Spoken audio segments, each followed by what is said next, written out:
ये प्रचारक की साधना होती है, उसका साध्य भी होता है। हम जब भी कभी कदम उठाते हैं तो कुछ पाने की अपेक्षा करते हैं, लेकिन एक प्रेमी के हृदय का भाव क्या होता है? वो स्वामी राम की वाणी से व्यक्त होता है कि इश्क एक तरफा में यूं मसरूर हो जाऊंगा मैं, राम तुम होगे क्षमा काफूर हो जाऊंगा मैं तुम्हें देखूं तो देखूं तुम न मुझको देखना, तूने गर देखा मुझे मशहूर हो जाऊंगा मैं तुम्हें चाहूं तो चाहूं तुम न मुझको चाहना, तूने गर चाहा मुझे मगरूर हो जाऊंगा मैं अगर मांगू कभी तो कुछ ना देना तुम मुझे, वरना फिर प्रेमी नहीं मजदूर हो जाऊं। जो बोझ ढोके मुआवजा चाहता है वो समर्पित नहीं होता, वो मजदूर होता है। जिसने यश चाहा, जिसने प्रतिष्ठा चाहिए, जिसने लोक मान्यता चाहिए, उसका समर्पण अधूरा होता है। लेकिन मां भारती को अखंडता के सिंहासन पर विराजमान करने का स्वप्न साकार करने के लिए अपने को होम करने वाला प्रचारक चाहता है क्या कुछ? लेकिन जो मिलता है वो तो अनिर्वचनीय है, उसको तो वाणी से व्यक्त ही नहीं किया जा सकता। वो तो हृदयों का अनुभूत विषय है कि चारों तरफ से भगवत्ता उस पर बरसती है। जो अपने लिए नहीं चलता, अपनों के लिए कदम बढ़ाता है, जो कभी दुख को दुख नहीं मानता, जो सुख की चाह में धूल नहीं छानता, औरों के लिए जिसको विष पीना भी स्वीकार हो जाता है, वह प्रचारक अभिनंदनीय है, वंदनीय है, पूजनीय है, प्रातः स्मरणीय है। रात दिन अहिर्निश मां भारती के चरणों में अपने आप को तपाना गलाना। किस समय डॉक्टर साहब ने सपना लिया था? सारे देश के अंदर आग लगी थी, ब्रिटिश सत्ता के विरुद्ध एक वातावरण बना था, बलिदानों की गंगा मानो बह गई थी भारत के अंदर, विदेशियों की चूल्हे हिलने लगी। बस एक प्रहार और बाकी था कि सारे सपने साकार हो जाते।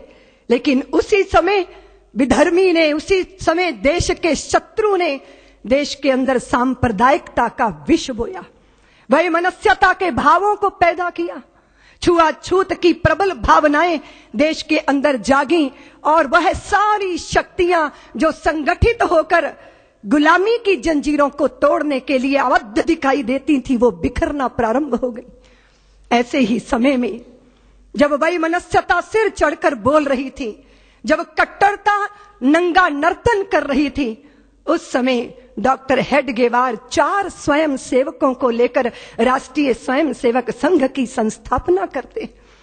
जब अपने ही कुएं पे पानी लेने आते थे और अपना ही भाई दुत्कार कर भगा देता था कि तू अछूत है, मेरे कुएं का पानी पिएगा तो सब अपवित्र हो जाएगा, और वो प्यास से तड़पते हुए अपने ही भाई को देखना, लेकिन निष्ठुरता का लबादा ओढ़े रहना, वो तिल तिल करके मरने वाले प्यासे को देखकर उस पीड़ा में से, उस वेदना में से राष्ट्रीय स्वयं सेवक संघ का निर्माण हुआ, जन्म हुआ।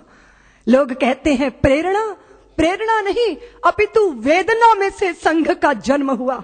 मां भारती को वैभव के पद पर ले जाना है, अखंडता के सिंहासन पर विराजमान करना है, तो एक ही मार्ग है। और वो कौन सा मार्ग? क्या हिंदू जाति जिसने नक्षत्रों को संज्ञा दी, वो हिंदू जाति जिसने सागर की छाती पर पत्थरों को तैराया, इतना गौरव रखने वाली हिंदू जाति, उसका स्वाभिमान धुआं बनकर उड़ेगा? ये वेदना में से राष्ट्रीय स्वयं सेवक संघ का जन्म हुआ।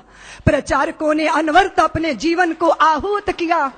एक प्रश्न पैदा हुआ कि जिस हिंदू ने नभ में जाकर नक्षत्रों को दी है संज्ञा, जिसने हिमगिर का वक्ष चीर भू को दी है पावन गंगा, जिसने सागर की छाती पर पाषाणों को तैराया है, हर वर्तमान की पीड़ा को हर जिसने इतिहास बनाया है, जिसके आर्यों ने घोष किया कृणवंतो विश्वमार्यम का, जिसका गौरव कम कर न सकी रावण की स्वर्णमयी लंका, जिसके यज्ञों का एक हव्य 100 पुत्रों का जनक रहा, जिसके आंगन में भयाक्रांत धनपति बरसाता सदा कनक रहा, जिसके पावन बलिष्ठ तन की रचना तन दे दधीची की।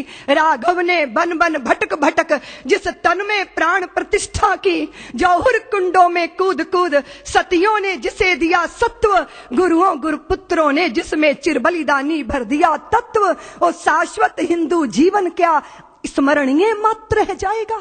इसकी पावन गंगा का जल क्या नालों में बह जाएगा? इसके गंगाधर शिव शंकर क्या ले समाधि सो जाएंगे? इसके पुष्कर इसके प्रयाग क्या गर्त मात्र हो जाएंगे? यदि तुम ऐसा नहीं चाहते तो फिर तुमको जगना होगा, हिंदू राष्ट्र का बिगुल बजाकर दानव दल को दलना होगा। इस वेदना में से, इस पीड़ा में से मां भारती के लुटते स्वाभिमान और बिखरती अस्मिता की वेदना में से राष्ट्रीय स्वयंसेवक संघ का प्रादुर्भाव हुआ।